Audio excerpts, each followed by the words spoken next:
Hi everybody, today we are going to be adding and subtracting mixed fractions, but today both of our add-ins are going to be mixed numbers. So there are two main ways that you can do this. I'm going to show you both ways. When you do your task later today, you can choose whichever method you prefer. Let's get started. Hi everybody, so Rocky and I are going to show you method one of adding and subtracting fractions. For this first example, we're just going to add two mixed fractions together.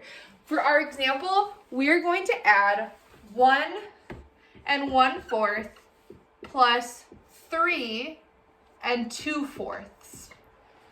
So this is what we're going to be starting with for both methods. Now, the first method, we can add whole numbers together, we can add fractions together, and then add those two sums together at the end. So for example, first we're going to add our whole numbers first. I have 1 plus 3 equals 4.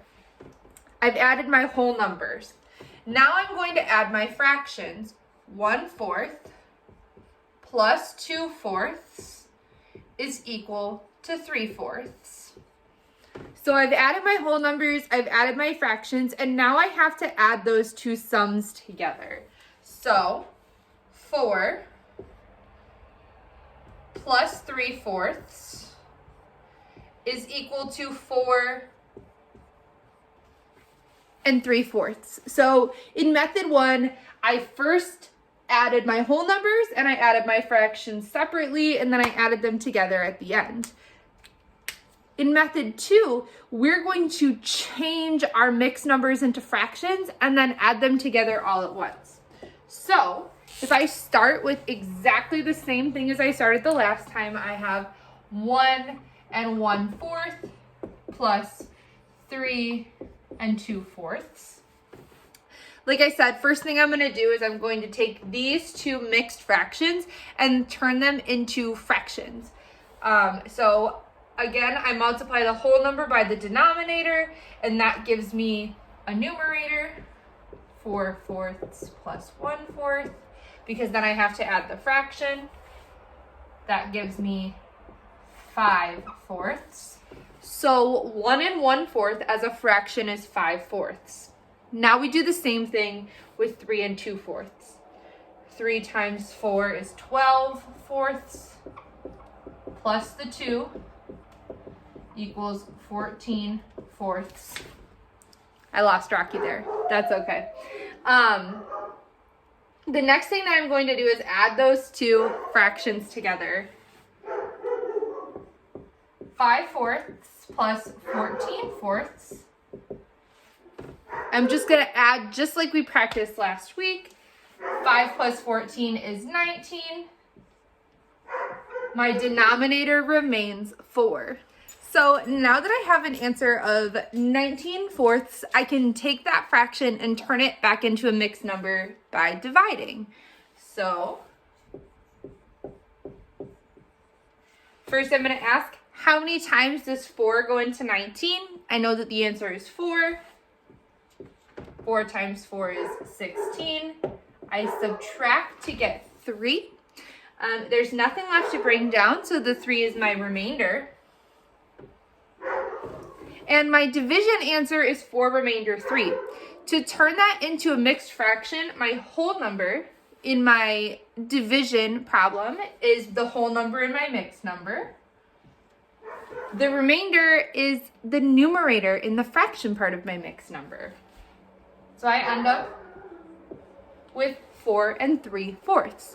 So either way that I add, I'm going to end up with the same answer. So you may already be thinking about which method you like better, which is awesome. But sometimes we're going to choose a method based on the problem, because sometimes method one will make more sense.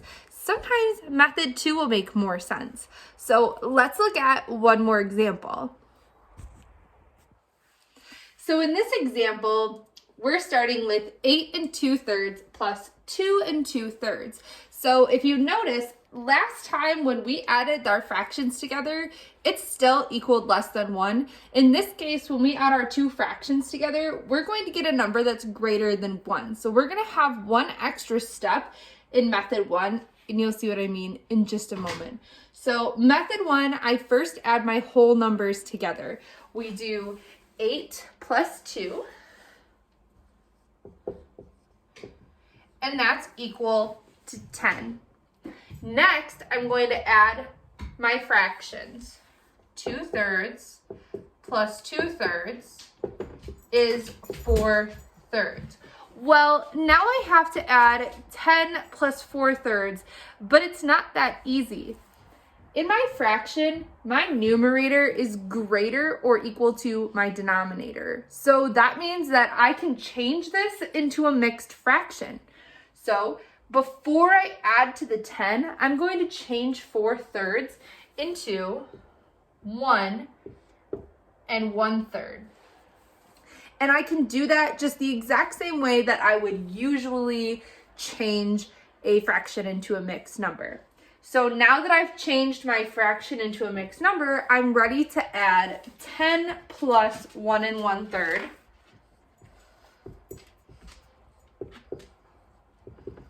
And again, first I'm going to add my whole numbers. 10 plus 1 is 11, plus 1/3 is 11 and 1/3. So let's try method 2 with our same problem here. So remember, in method 2, we are starting by changing our mixed numbers into a fraction, and then we're adding. So to change into a fraction, I multiply the whole number by the denominator. That gives me a fraction for the whole number 8. So that's 24/3. So in this case, 8 is equal to 24/3. Plus 2 more thirds is equal to 26/3. Now we have to change our 2 and 2/3 into a fraction before we can continue. Multiply the whole number. 2 times 3 is 6. 6/3 plus 2/3 equals 8/3. Now that I've changed both my mixed numbers into fractions, I can now add 26/3 plus 8/3. I'm going to do 26 plus 8, and that's going to give me 34.